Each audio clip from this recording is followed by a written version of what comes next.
আসসালামু আলাইকুম এভরিওয়ান। আজকের ভিডিওতে আমি আপনাদের একটি ফ্লোরাল টিকলি তৈরি করে দেখাবো। আমি এখানে কিছু হলুদ ফুল নিয়েছি।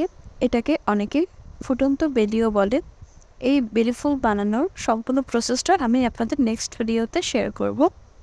তো প্রথমেই আমরা একটা গোল করে রাখা আর্ট পেপারের উপর বেলিগুলো একটা একটা করে সেট করে নিলাম। আমি এখানে 3টা বেলি ইউজ করেছি।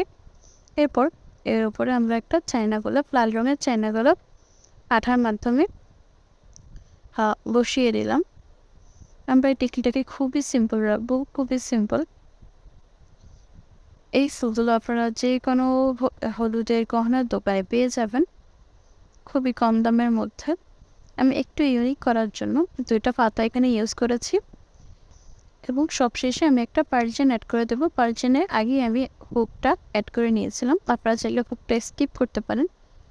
এবং সবশেষে আমি টিকলিটাকে ভালোভাবে সিকিউর করার জন্য একটা পাতার টিকলির অপর পাশে আঠা দিয়ে লাগিয়ে দেব। আজ এ পর্যন্ত, দেখা হবে নেক্সট ভিডিওতে। আল্লাহ হাফিজ।